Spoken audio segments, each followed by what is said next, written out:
Hari ini aku ingin kita mengobrol tentang suara itu. Dalam dunia psikologi, fenomena ini disebut sebagai chatter. Dan orang yang paling paham soal ini adalah Ethan Kross, seorang profesor dari University of Michigan. Menariknya, meskipun dia adalah ahli pikiran manusia, dia sendiri pernah mengalami serangan chatter yang luar biasa hebat. Bayangkan, seorang pakar psikologi menerima ancaman serius, dan tiba-tiba semua ilmunya seolah menguap.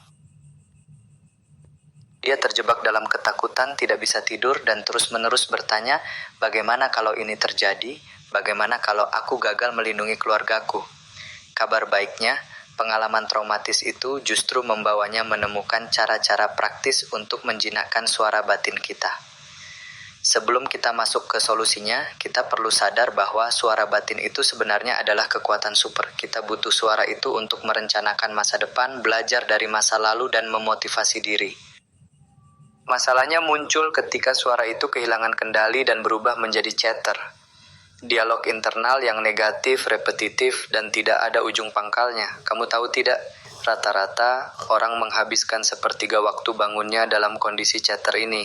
Itu waktu yang sangat banyak untuk dihabiskan hanya untuk menyiksa diri sendiri secara mental. Kenapa kita harus peduli? Karena chatter bukan cuma masalah di kepala saja. Ini nyata efeknya ke tubuh kita. Penelitian menunjukkan bahwa chatter kronis bisa meningkatkan peradangan dalam tubuh, menaikkan tekanan darah, dan bahkan mempercepat penuaan biologis. Selain itu, chatter adalah vampir energi yang mencuri kapasitas otak kita. Pernah merasa sulit fokus kerja karena sedang memikirkan masalah pribadi? Itu karena chatter sedang mencuri bandwidth mentalmu. Jadi mari kita berhenti membiarkan suara ini mengontrol hidup kita. Oke, sekarang mari kita bicara tentang alat atau tools yang bisa kamu pakai mulai hari ini. Tool pertama ini mungkin terdengar agak aneh, tapi percayalah ini sangat ampuh. Namanya adalah distanced self-talk. Caranya, berhentilah memanggil dirimu sendiri dengan kata aku saat sedang stres.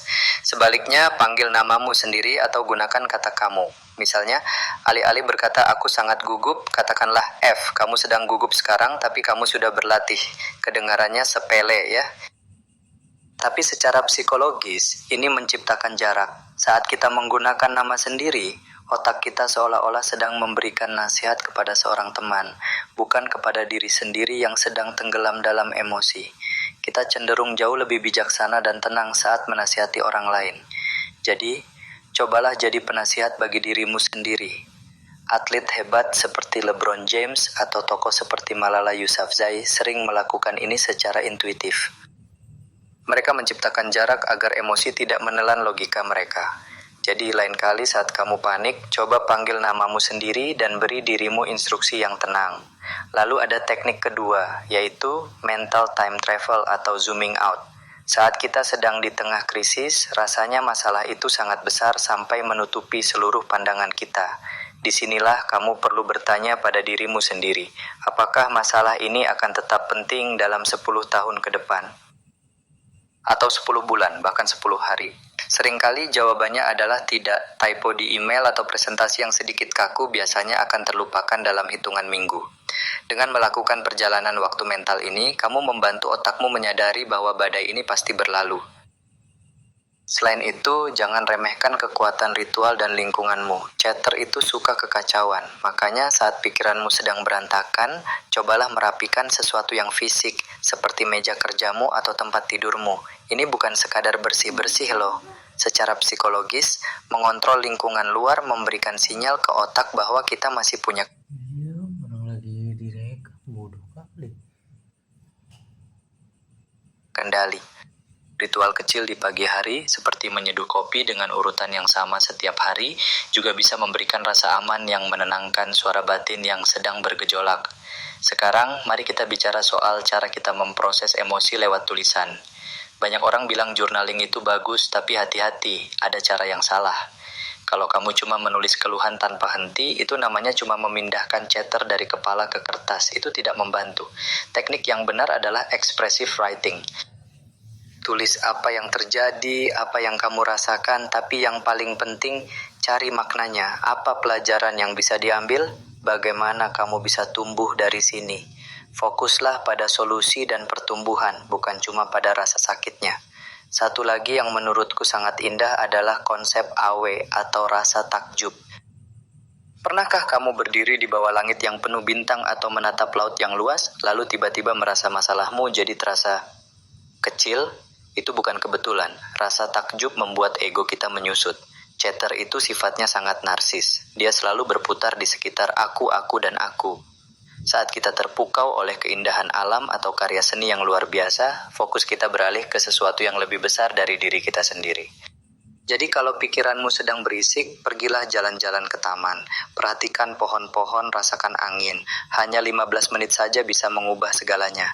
Terakhir, kita perlu bicara soal dukungan sosial.